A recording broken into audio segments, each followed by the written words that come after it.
Welcome to the Pop Culture Lab, where we break down your favorite movies and music. This week, we're reviewing John Wick 4. Connor, let's get in the lab.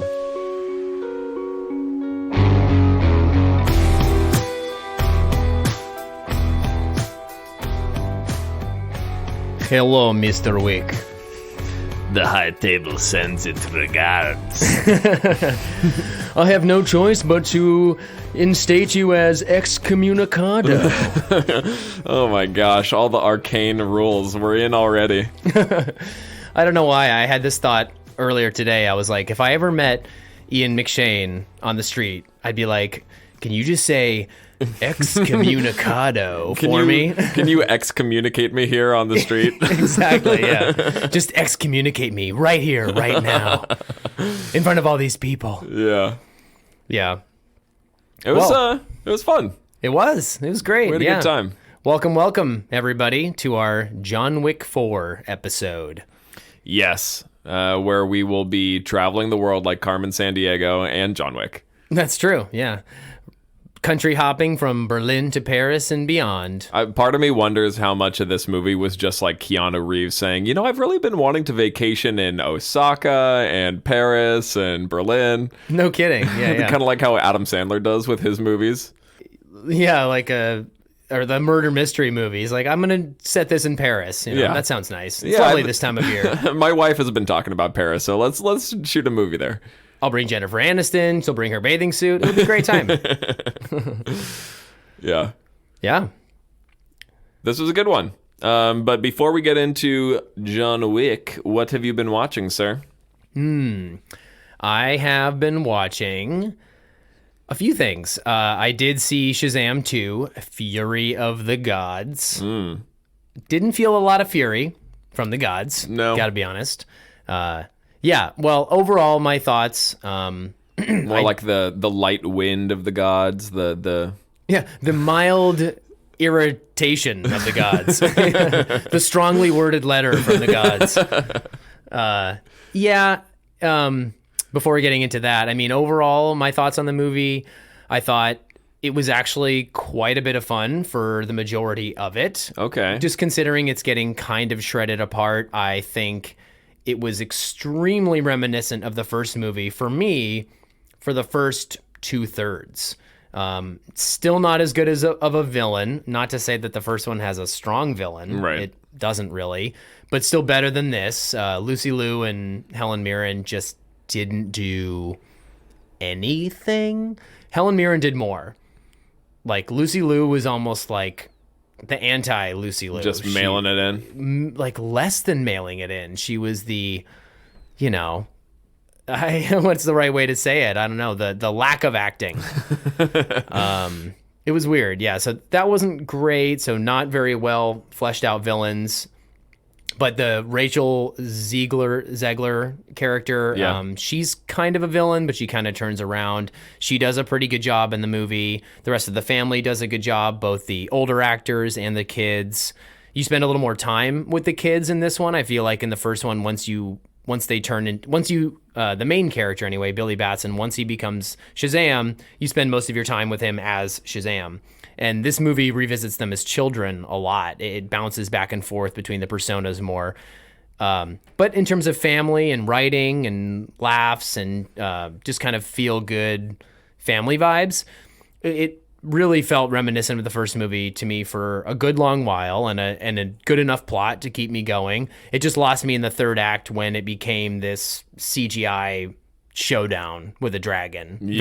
That sounds very Shang-Chi, doesn't it? Yeah, exactly. Sound familiar? But where Shang-Chi's dragon was just like thrown in at the end and shoehorned in, they actually introduced this dragon pretty early on, and for the most part, I actually liked it and had no issues. It just became, by the end, Lucy Liu, spoilers, but Lucy Liu, kills the Helen Mirren character, so Helen Mirren's kind of the leader of the bad guys, but she also has a very specific purpose she's trying to fulfill, and she's not necessarily trying to just be evil outside of that. Lucy Liu's like, no, I want to just be evil. Yeah. Which is a shame because she doesn't do anything with the role.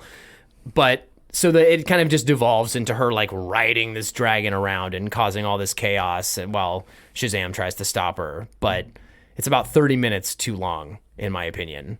It could have just wrapped itself up more quickly. Or comic book movies could do something other than a giant CGI battle. I don't know why they keep on doing that when it doesn't seem to be resonating with audiences. I mean, maybe once it did, but it feels like a lot of these superhero movies keep on falling into that same pitfall. I mean, you and I both, I feel like you're describing half of the projects we've seen out of Marvel or DC in the last 5 years, where it just becomes this, they throw spaghetti at the wall in the third act and just want you to look at kind of how cool it is, except that because of how in demand and how much content they're trying to produce, they can't really fully commit to doing the CGI. They have to move those CGI artists onto a new project, and so it ends up being this half-baked but visual spectacle that doesn't really resonate. There's not a lot of an emotional impact. I feel like that's been so many of the projects that we've been disappointed in.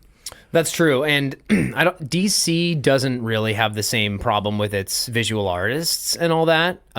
They don't have that issue where they're tied up and they're creating fewer projects. Yes. So that's really not a problem on DC's end. But I agree with you, and I think a lot of it is just that it's a template for superhero movies, you know? Yeah. I mean, there's got to be a big fight at the end. I get that. There does and there doesn't have to be. You know, I think sometimes the creators of these things mistake a climactic event for just being a big CGI battle. Yeah. Because even like the first Wonder Woman movie, which is pretty strong. It's actually very strong. It's a really good movie.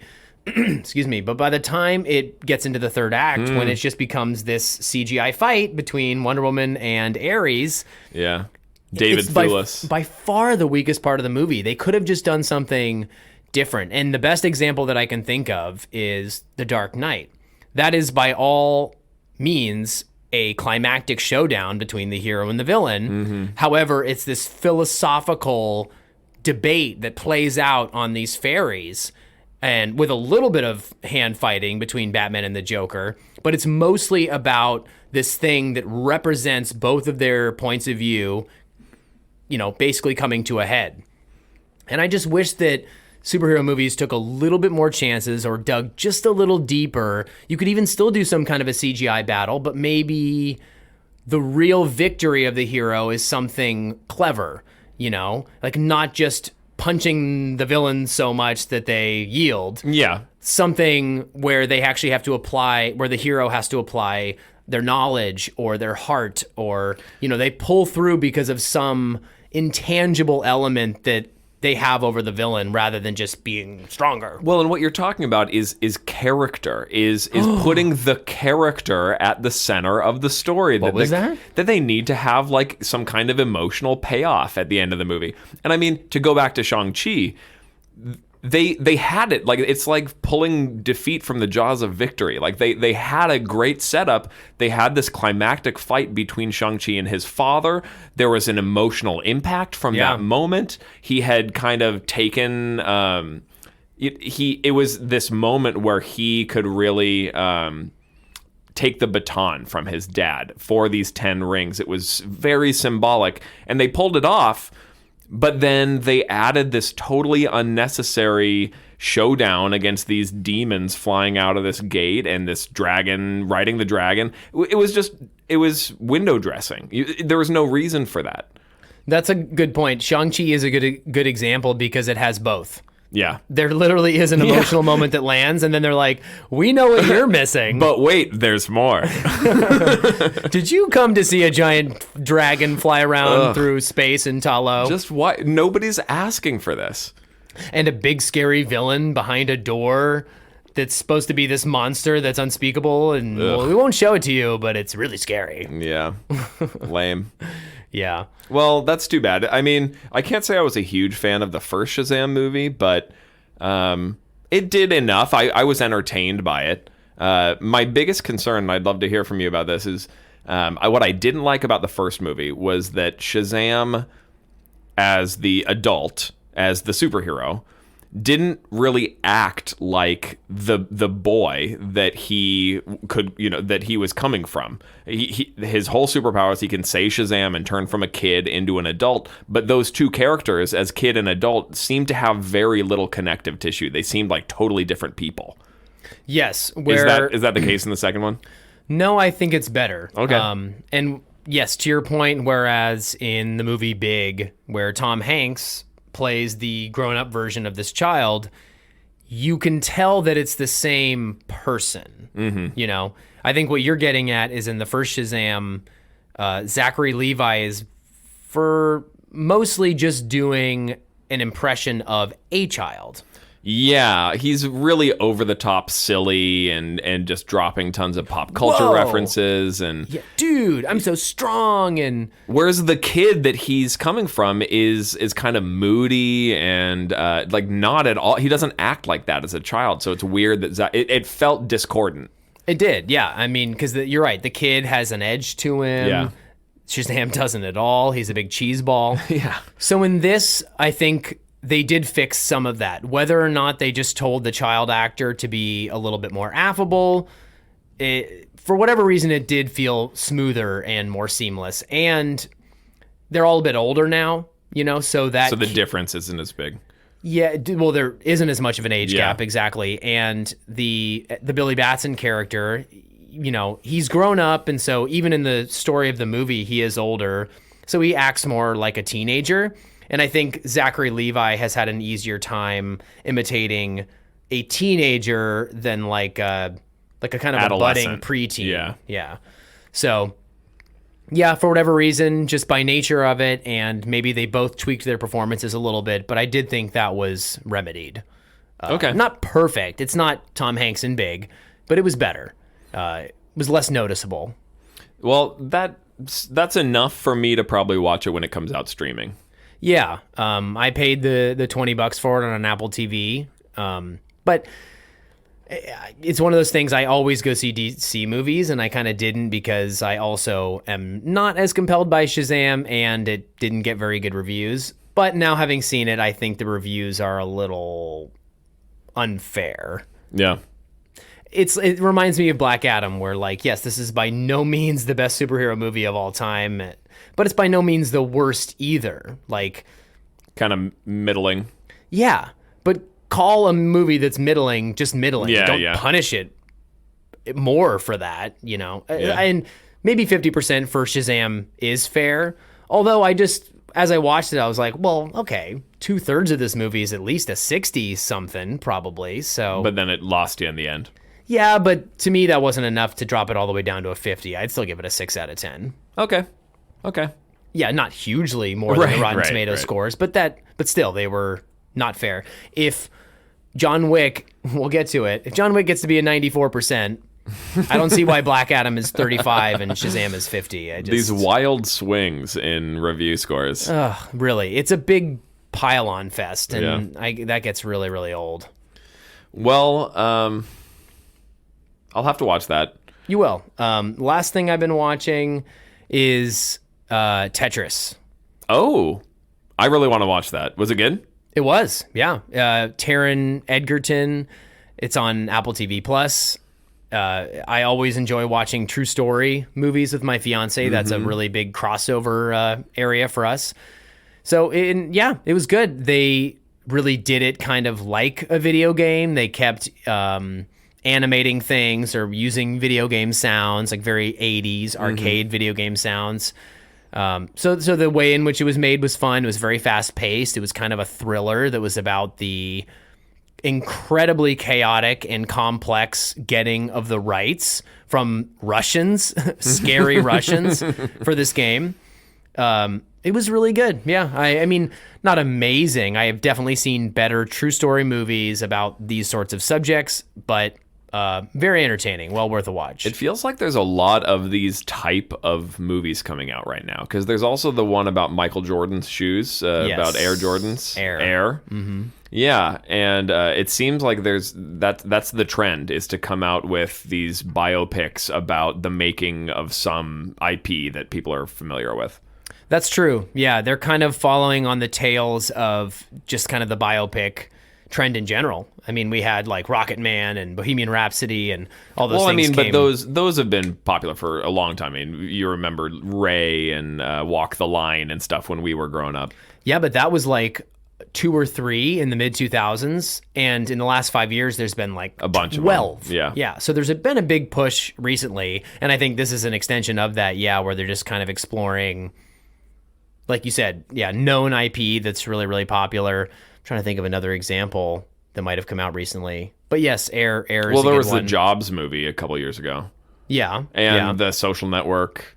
yes. These are all kind of in the same bucket, I would say. Well, those are different, I would say, because Oh, that's and the more one of about a Theranos, about Elizabeth Holmes and Theranos, right? yes, that was a TV show. Oh, okay. I will say where I think those things differ a little bit is that they're about the people. Yeah. Like Jobs is about Steve Jobs. Social Network is about Zuckerberg. It really is, though. It's not really about the product, Facebook. It's about the mind behind that. And this wasn't really about the mind behind Tetris. It's about Tetris and getting the rights to Tetris and how it like became a game that was associated with Nintendo. And I didn't realize that it was like, I mean, I don't factually know this. The movie made it seem this way, but it was one of the first games to be on the very, very first Game Boy. I knew that. Yeah. It was probably the first game I ever played. My dad had a black and white, like the original Game Boy with Tetris on it. It's like the only game I ever remember playing on that thing. Really? Yeah, I was very young, and I certainly didn't buy it. I wasn't a big Tetris guy. Well, and the movie made it sound like the first Game Boy actually shipped with Tetris instead of make Super sense. Mario. But, I mean, really? Did Nintendo end up doing that instead of Super Mario? Because they could have shipped it with Super Mario. But basically, in this film, he convinced them to do Tetris because he thought it would have a broader reach. Yeah. Yeah, that's interesting. Yeah. But you should definitely check it out. It's a good movie. What have you been watching? That appeals to me a little bit more than the Shazam movie, I got to be honest. I'm not surprised to hear that. But it was fun. Yeah. Yeah. What have I been watching? I did watch the first John Wick movie to prepare for this one. So I watched that last week. But we'll get into that with the review. And then I started watching House of the Dragon. My mom was in town last week, and so we started that and really enjoyed it. Watched the first 2 episodes. I know I'm late to the party on this one as well, but it's really good. I had been hesitant to. I think, like a lot of people, the end of Game of Thrones was so bad that it kind of soured me on the whole IP. But I'm glad that I finally made the time to watch House of the Dragon, or at least started it. It's good. The writing is really good. I was the most worried about whether the writing was going to hold up. Yeah, I have heard nothing but good things, and I don't think I finished the second episode. I think I watched like 1.5 episodes, and it was one of those things where I was really half watching in the background. I might have been making dinner, and you know, it's one of those shows that really requires attention, I would think. I mean, in the same way that early Game of Thrones did, you really have to pay attention to the dialogue that's being said and who each character is and how their relationships are connected. Definitely. So I need to revisit it, but I've heard nothing but great things, and I've also probably been slow to it because I was slow to Game of Thrones in the first place. You as didn't well. love Game of Thrones. Not at first. Yeah. I came to. Yeah, when I first started watching it, it felt very juvenile to me. Over the top violence, over the top sexual content. Mostly those things, yeah. Particularly the sexual stuff. I mean, because I have been a fan of HBO content for quite a long time. And I guess it's because I had this association with HBO that was The Sopranos and The Wire and Curb Your Enthusiasm. And that's a little different because it's a comedy. But especially if you're talking about Sopranos and The Wire, when I started watching Game of Thrones, people were like, oh yeah, it's like on that level. It's on that level. And I was like, I'm just seeing boobs everywhere. Yeah, more like a Starz production. Yeah. Bravo. And not to say that The Sopranos doesn't have boobs everywhere, because it actually does, because one of the characters runs a strip club, for God's sake. Right. But it's because he's a mafia guy who runs a strip club. It's not like in Game of Thrones, they just seem to have excuses to take off their clothes. In there. Yeah, God, the scene that always comes to my mind, it's a very specific scene. It's when those 3 Viper women Oh, it's awful. are locked up in that jail cell across from that It's laughable. ugly fool. Yeah. He's cool. He's a badass ugly fool. Braun. But he's ugly as a stick. Yeah. And I was just like, in what world would these girls just start showing their boobs to this guy? Well, at this point, we're into, that's in season 6 or 7. That is after the drop off when they went beyond what was in the books and they started having to make it up on their own. And it was abundantly clear. It was the moment they had an episode where there wasn't book content to draw from. It was so obvious because the writing just took a nosedive. That's true. And I mean, but I would say that a couple of those later-ish seasons are watchable. I think 3, 4, and 5 are really good. And then 6 is watchable. 7 and 8 are terrible. They're both 7's terrible. watchable. I disagree. No, it has too many weird time jumps and things like that, but it's watchable. 8 is like almost unwatchable. Ugh. Watchable. It's a very low bar I'm setting here. I'm not saying like great things. I'm saying it's watchable. 8 is unwatchable. I think in part just because of the comparison, because I was comparing it to the first 5 seasons, I was just so royally pissed off by halfway through season 7 that I actually didn't ever finish season 8 because it was so bad. Like, what was the point? I didn't care what the end was going to be. This wasn't the Game of Thrones that I knew.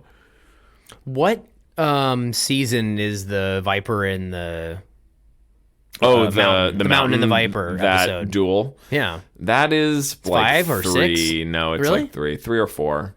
The Red Wedding's later then. 5? I think that's in 3. Red Wedding is in 3. Yeah, it all happens fairly early. It's been a while since I read the books, but yeah, the Viper and the Mountain, that duel is, I think, maybe 4, season 4. That was where that's in the book, so it's definitely it's before the end of season 5. I mean, I was already well invested in the show by that point. So good. But when I saw that episode, I was like, it's Pedro Pascal too. Yes, it was. But I never seen him before.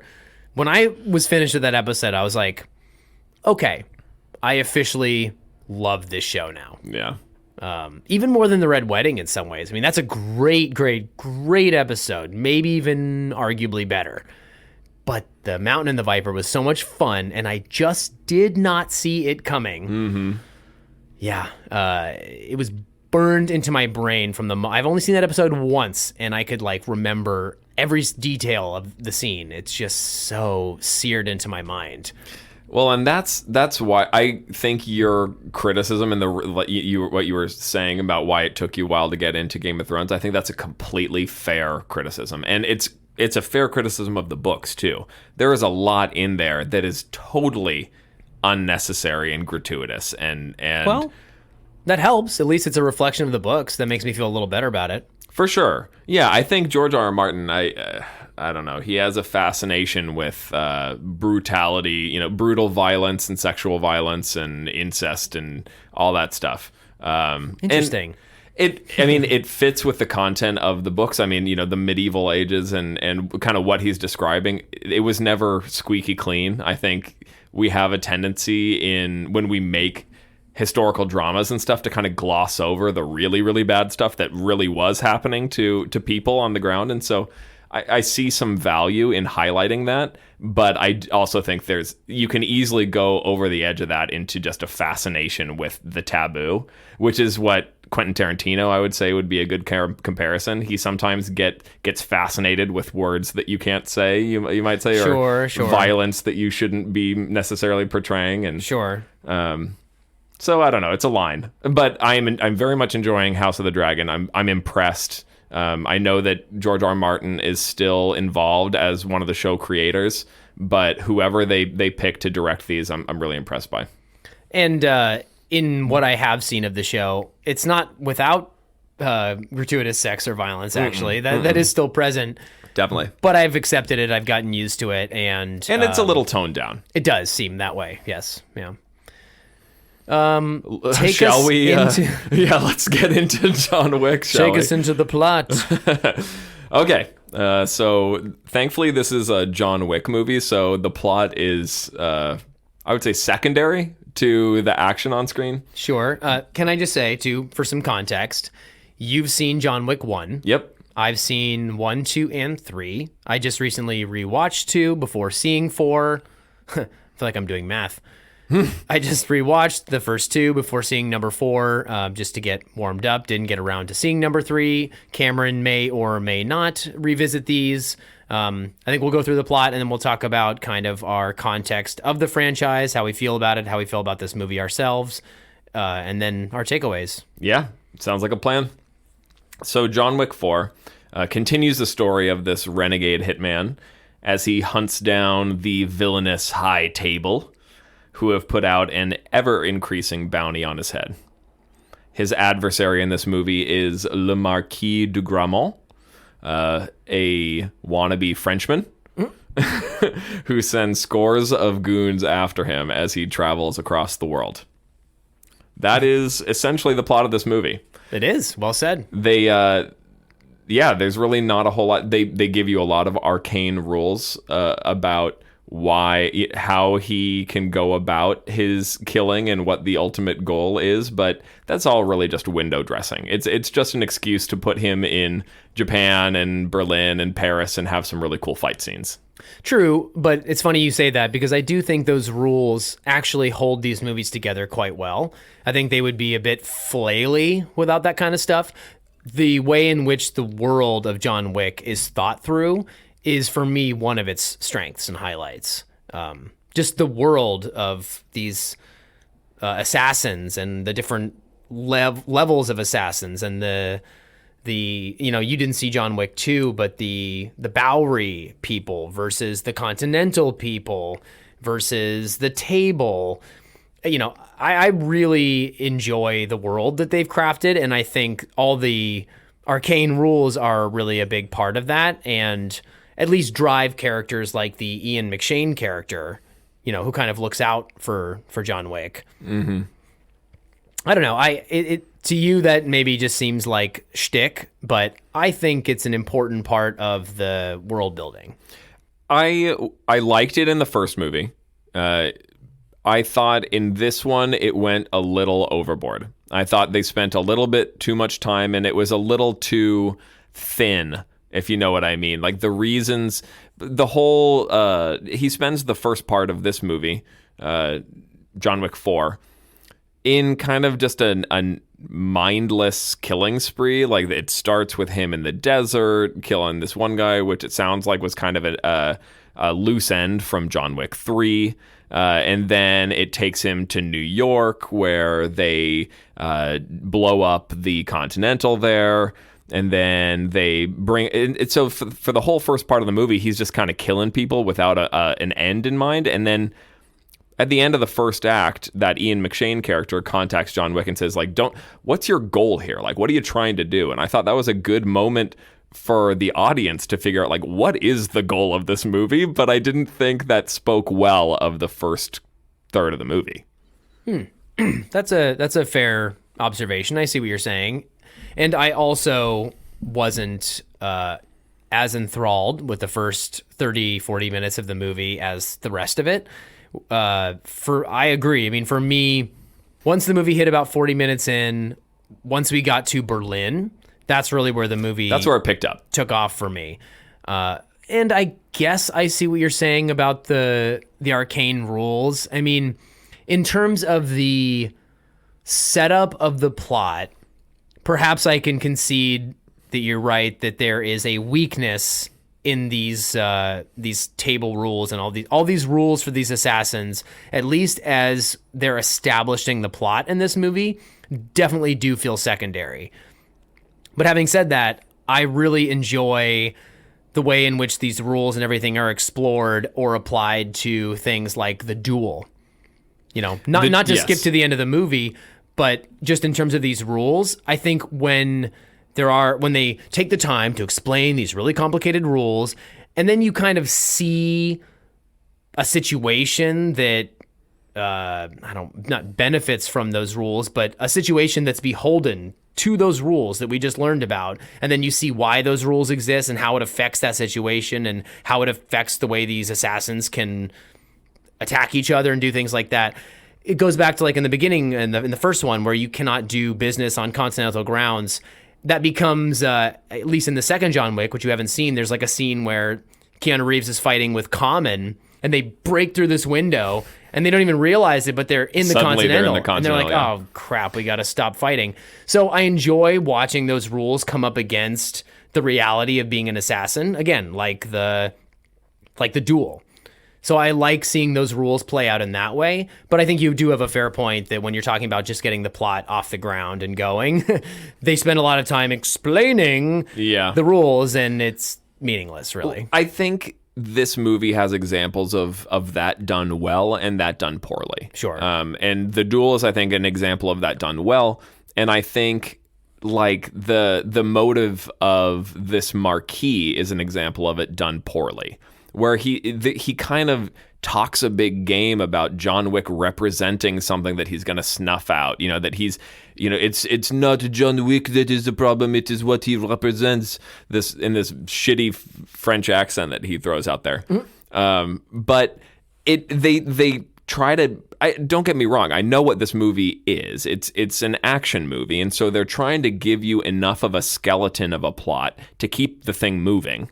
But at times, you would just be clued in to how thin that skeleton really is. And I think when they tried to make it some kind of philosophical question, but then didn't really... they couldn't coherently articulate what exactly that was, that this philosophical battle between the Marquis and John Wick is. Well, not to interrupt you, but was it philosophical? Because I kind of got the impression that it was very literal, and that John Wick was actually just threatening all these rules and all this fragile whatever that the high table had worked for. Like, I guess I didn't get the impression that there was some philosophical reason why the Marquis was coming after him. It was just really that the Marquis he's an extension of the rules and all the stuff that the table stands for. And so because John Wick represented a threat to all those things, because he was breaking rules and going off the map, that's really why, which to your point is equally as flimsy and wasn't really explored at all. I guess the fact that we're debating it says it really wasn't even an answered question. Exactly. I guess it seemed like he was alluding to something bigger that they were exploring, but they just left it unexplored. And so that wasn't enough for me. At some point, you know, they shoot up the whole Osaka Continental and basically wipe that off the map.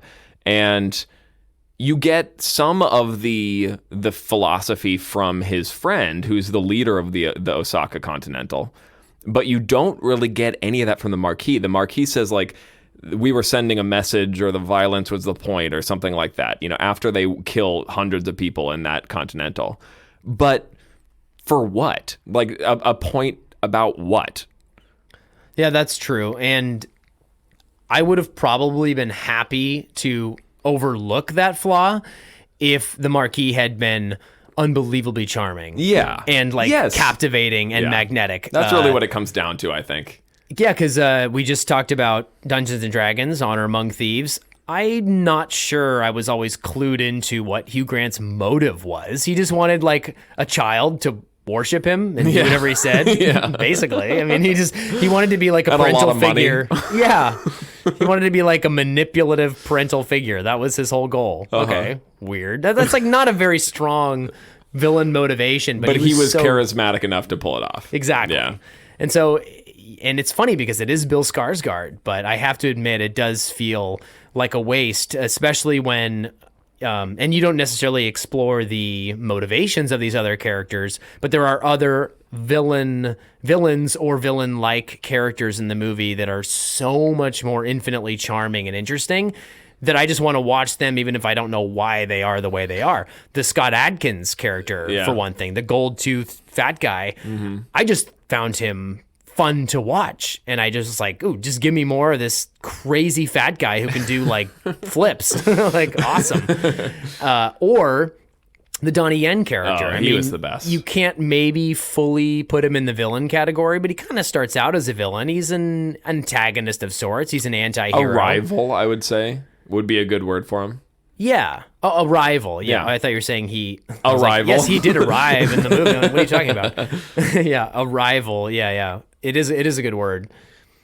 But I guess I found it felt like they spoiled their villain charm on some other secondary villains, and the main one just had nothing left. Yeah, I think you're right.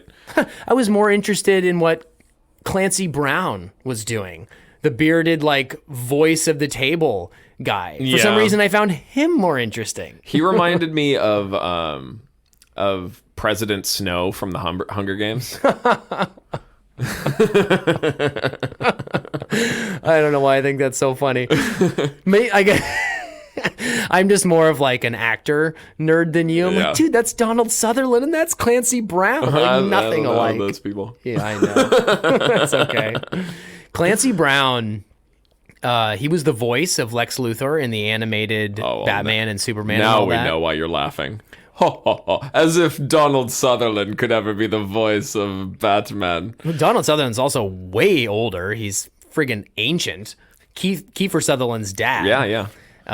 Also, Clancy Brown's other claim to fame is, I mean, you've seen Shawshank Redemption, right?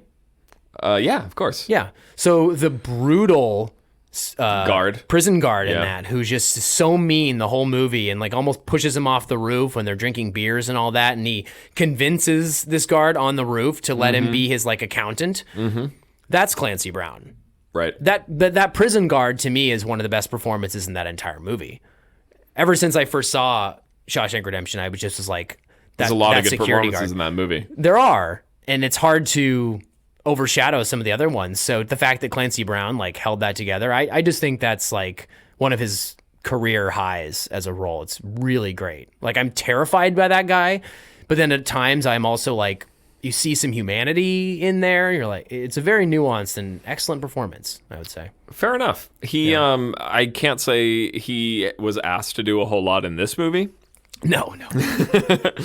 But back to Donnie Yen, though, and maybe we should even just talk a little bit about the fight scenes and some of the choreography in this. I loved Donnie Yen's character in this, and I was so impressed with I mean, I'm familiar with him from some of his previous movies. What have you seen him in? That's a good question. I would have to look at his IMDb page. I'll tell you one. What? Rogue One. Oh, yeah, I have seen Remember him that? Yeah. He's that guy who's a little force sensitive, who's also blind. Yeah. I just thought of that. Weird. But he, in this movie, is so good. He brings a lot of nuance to a movie that doesn't have a lot of that. And just in terms of his actual physical presence in these fighting scenes, he is blind.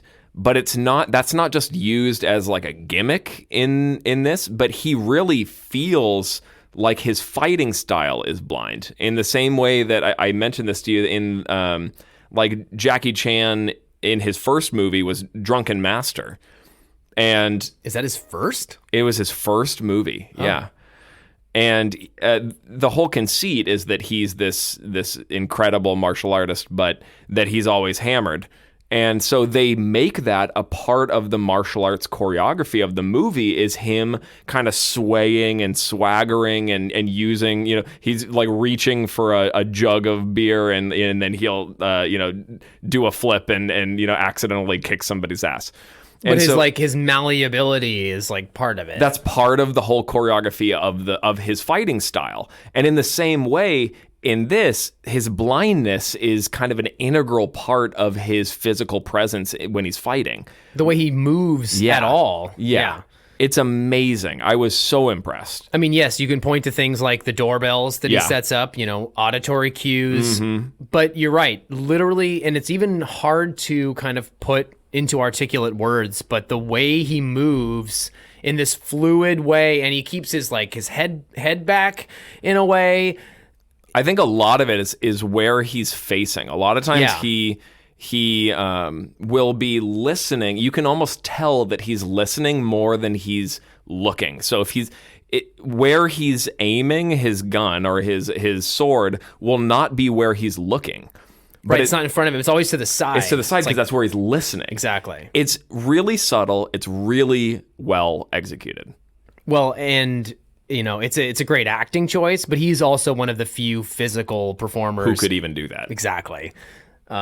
Yeah, like, because I want to say that, like, Daredevil's a missed opportunity, but you look at Charlie Cox and, he's not a trained martial artist. So that is a whole different ballgame. It's a lot to ask of kind of just a regular little British man.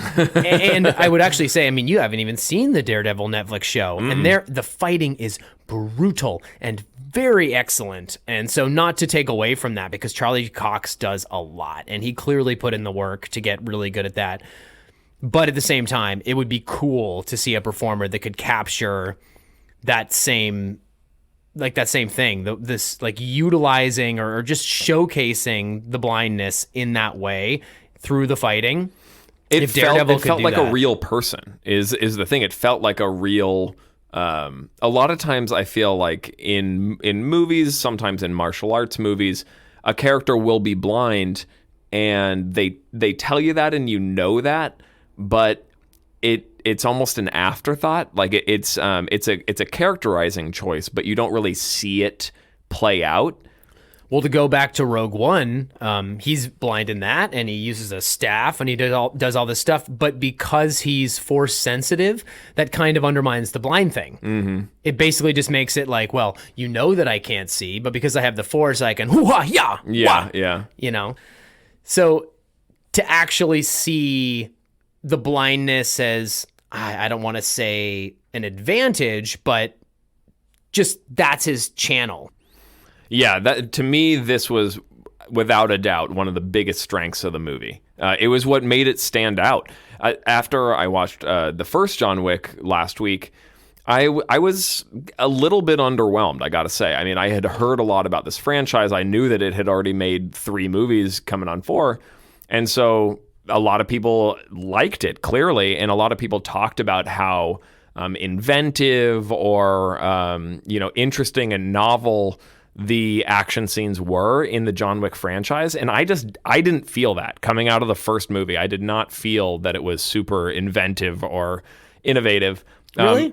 No, I mean, I think I recognize some of the things that people caught on to, like the reloading. They make a big point of actually having to reload their guns and not just magically reloading guns that appear in most other action movies.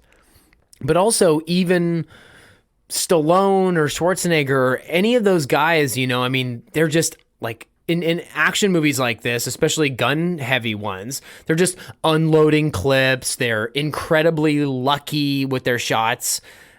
I think that this is definitely on a whole different level. I have not ever seen to compare it to martial arts. If Crouching Tiger, Hidden Dragon is like a ballet of martial arts, and it's clearly, maybe that's not the best example because it's trying to be like a fantasy, and John Wick isn't.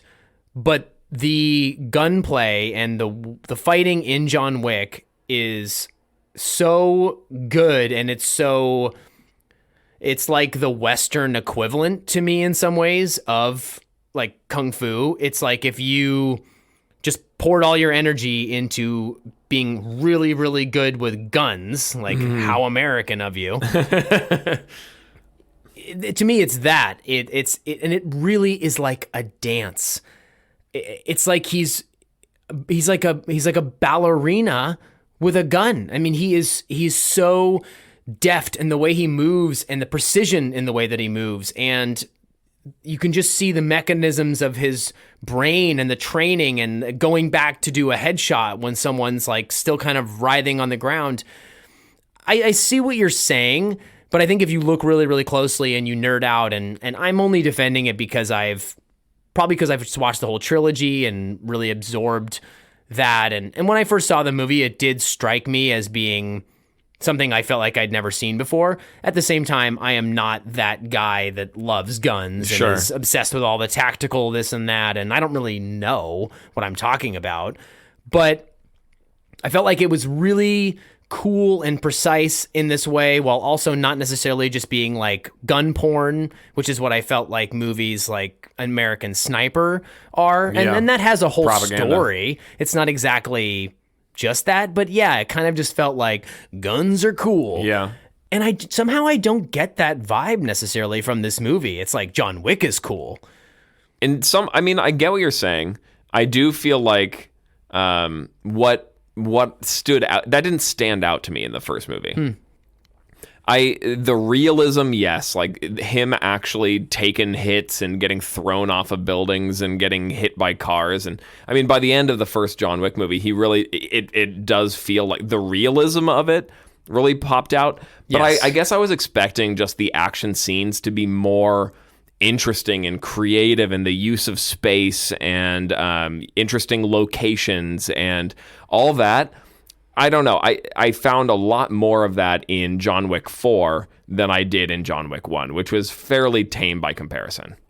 Yeah, I hear what you're saying. I guess I still disagree in the sense that doesn't every other action movie have a big set piece that has an interesting conceit and a cool place for you to jump off a thing and hang off of the woo?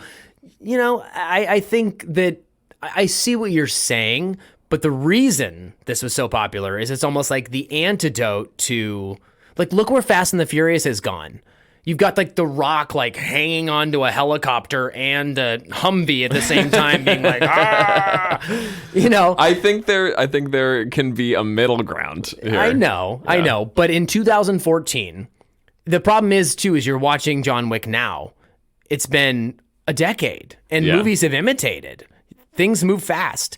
I saw it when it came out, and I think if you'd seen it when it came out, I certainly got the sense that like this is not anything I've ever seen before. And I see what you're saying about the scale of the locations and the set pieces and all that, but it's not even about that. It's like about what he's doing with his hands. And yeah, and I guess that just doesn't appeal to me that much.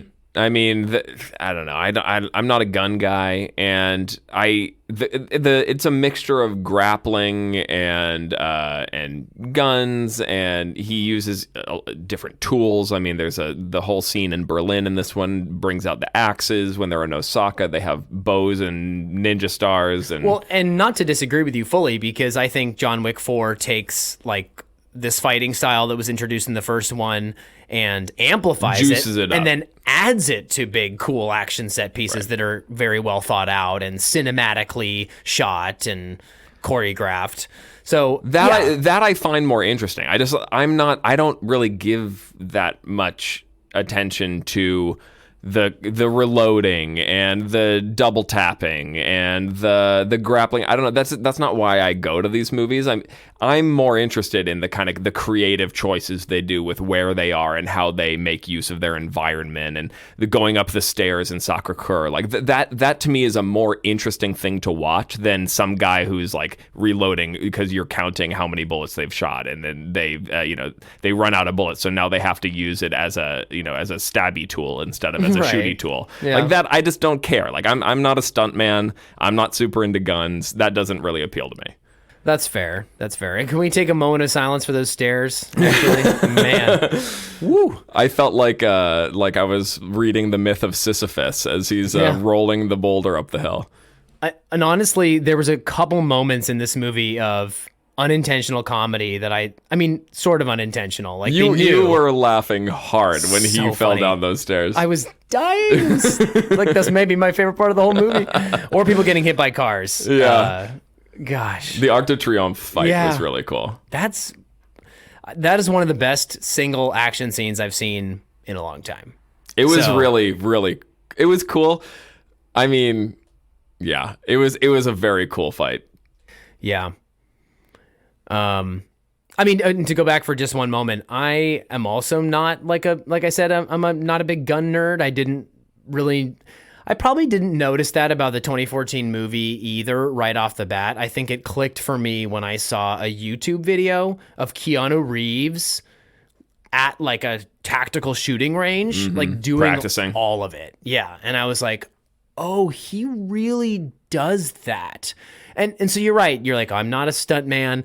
That is a big part of it. And I think maybe just because maybe I've been more traditionally into action movies and things like that than you, I have spent a lot of time thinking about stunts, and I've watched like the behind the scenes of the Batman v Superman warehouse scene and how that was choreographed, because it is a beautifully choreographed. So I maybe spent a little bit more time looking at stuff like that. And when you take it in that context, it is so exquisitely choreographed, and the camera's not cutting away. That's another thing I'd like to mention, is that so many times prior to John Wick and fast-paced action movies that are boom, boom, boom, shoot really fast, this guy goes down, that guy goes down, it's cutting constantly. And they don't cut like at all. Like, you watch him do all of those things. And again, so when I saw that YouTube video, it just really clicked with me. I was like, you're not watching a movie to watch a movie for the characters and the plot, and you're watching to see like how hard Keanu Reeves has trained this time. Right. Which, there's room for that. There is room for that, and it's why I like, I guess, the bigger and better and more that they kind of cram into these action scenes in 4 than in 1, because if I'm going to a movie to see cool action stuff, I want dial it up to 11. I would agree. Cinematic is the word I would use. The first one is not very cinematic. It's a little small, oddly enough. And they do dial it up in each movie to the point where I think 3 gets, to be honest, a little silly. And so I think 4 really balanced it the best. And 2 is like a carbon copy of 1. A lot of other reviewers, too, are mentioning the fact that the 4th movie in some ways feels like it harkens back to the first one the most. And thematically, and there's a lot of things to do. Right after we walked out of the movie, one of the first things that I noticed was the ending with the dog. We talked about this because you said, well, they just kind of tag on the wife at the end there. There's just a brief glimpse and a flashback. He says his wife's name and bleh, he dies. Yeah. And you're like, they didn't do a lot of work there. And it's probably because I had just watched the first couple, but it really did tie back to the first one. And I thought that we didn't even talk about the character with the dog, the tracker, who was really great. But when John Wick decided to save the dog, even though it was a full circle moment for his character. It was. Yeah. And you have to know the franchise to know that. And again, they didn't do very much work on this emotional stuff, but this movie spent the most time hearkening back to those things, thinking about the roots of the character. 2 and 3 were getting preoccupied in just putting him in crazier and crazier situations, which this movie also did, but then hearkened back. And so for that reason, maybe it's a good point to move on to our ratings. But for that reason, I put it as maybe tied with the first one. I'm still kind of making up my mind here, because for the originality of the first one, I want to almost award it higher. But then again, the highs in this movie are higher, and some of the set pieces are just so unbelievable. But at the same time, the first 30 minutes lag.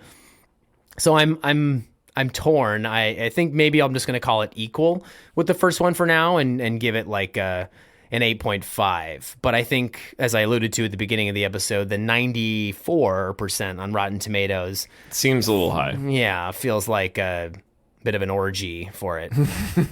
So, yeah, I mean, and I'm totally willing to just admit that I'm probably not the target audience for this movie, and that's okay too. I did like it. I enjoyed it quite a bit, much more than I was expecting, and much more than John Wick 1 for me. I would probably give it an 8. I did think it was overstuffed. This movie was almost 3 hours long, and to be a 3-hour movie, you really got to earn it. And I don't feel like it earned it. It was great. Both of us thought that it really picked up after they got to Berlin. Yeah. Would you agree that it earned it after that point? Yes, absolutely. Okay, for me it did too. If they didn't kind of dilly-dally for the first half hour of this movie, I would have probably bumped it up to an 8.5. But I think considering all that, it does drag a bit, but it really pays off. I thought the kind of the 3 major set pieces were in Osaka, in Berlin, and Paris. And Berlin and Paris were absolutely awesome set pieces. Osaka was still pretty darn good. So it's a healthy 8. I give it an 8. Yeah, Osaka was good, but then we both turned to each other, I think, when they got to Berlin, and we're like, okay, like now we're in it. And then by the time we're in Paris, we didn't even look at each other because we're both just just staring at the screen, laughing, like, ooh, we're wincing. The stuff in Paris was truly some of the best action I've seen this decade. I think that's I stand behind that statement.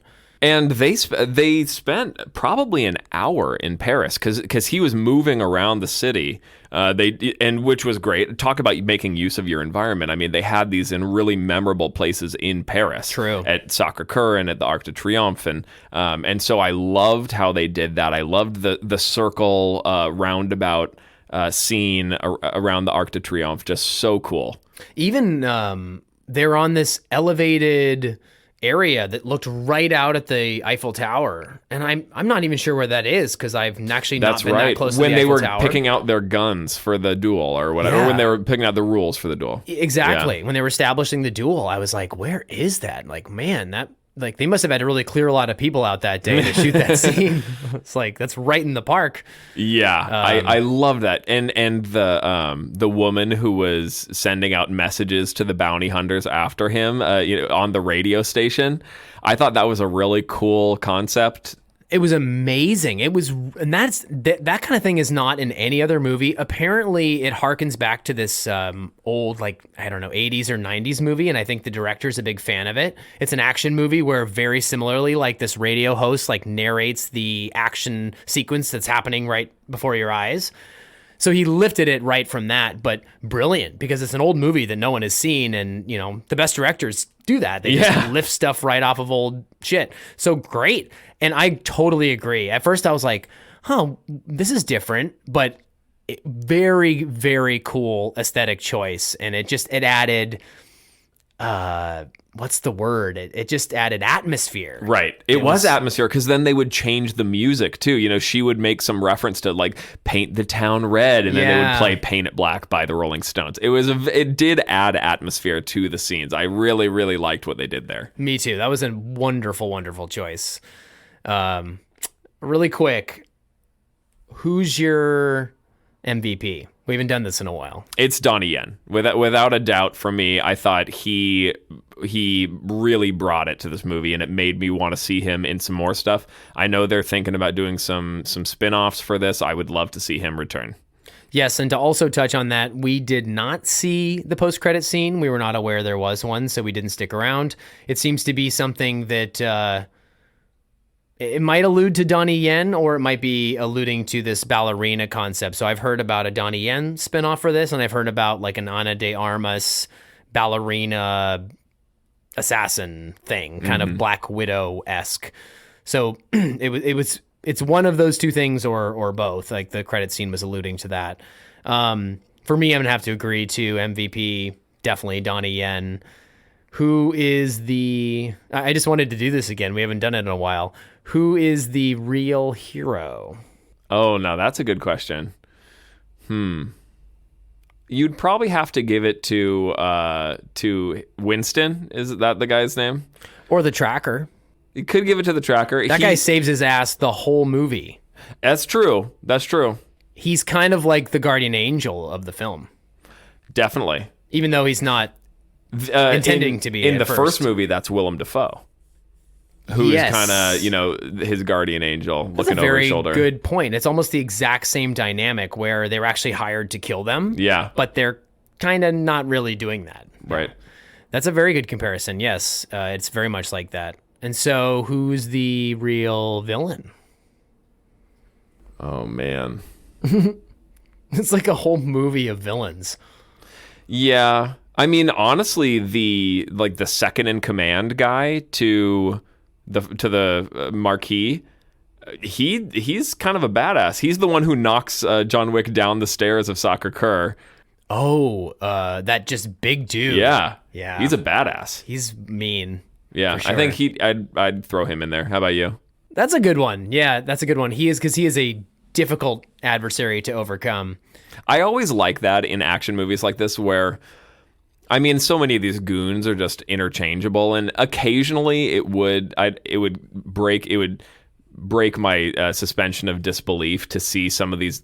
They would always come in groups of 3, right? It's like, why could they not come in all together and take on John Wick? But no, just as soon as he kills the last of this group of 3, another group of 3 comes in through the other door. Thank God, a manageable number of goons. Exactly, every time. But I do enjoy when there's some real threat, like you can get a sense why this is the boss henchman or whatever, and that they really do feel like they can give the protagonist a run for their money. I thought that guy really brought it. Okay, definitely. Maybe Ian McShane is the real villain. Like, do more, dude. Like, why are you just letting all these things happen? Like, you seem to hold some power. Yeah. He just kept crossing his legs and saying cool things. No, just kidding. I mean, what does the real villain mean, right? I mean, the French guy did make the tracker pull his hand out of the knife, which like made me want to throw up. That was a good scene, though. Ugh. Yeah, I don't know what the real villain means. I'm tempted to make it something like tongue-in-cheek or something, or I don't know. The real villain is the dog in the first movie. Why, don't die. You set off these whole chain of events. Yeah, it's all your fault. It's for dying, dog. Just kidding. The one of my most favorite villains, though, was, like I said, the Scott Adkins character. Yeah. I was just thoroughly entertained. You love that guy. It's very much, it felt comic booky. Yeah. With the gold teeth and the card, this dealing out the 5-card draw. It felt very much like a comic book scene. It did, and I hear you. It was corny. And in the same way that I thought Donnie Yen, I thought, oh, gosh, if only Daredevil moved like that. When I saw this big guy, I was like, we need more of that in Kingpin. Moving like a sumo wrestler, or just moving faster than you would think he would. Because in the comics, Kingpin is like way stronger and faster and more, he's a way better fighter than you would think he would be for just some huge guy. Mm-hmm. So I thought that was really cool. And you're right, he is a very comic booky villain. He was over the top, he was silly, he was wearing a purple suit. He was like the Kingpin and the Penguin had a baby. Laughing, comically. Yeah. Ha, ha, ha, ha, ha, ha, ha. I definitely have a soft spot for caricature villains, but his performance was pretty good. It was good. I mean, I enjoyed it. If you're playing a caricature villain, but you just make it so deliciously fun. Again, Hugh Grant. It can really work for me if it's just a tasty treat. I think that's a fair candidate. Yeah. All right, man. This has been real. This has been real. We'll see you next time, guys. See you in the next one.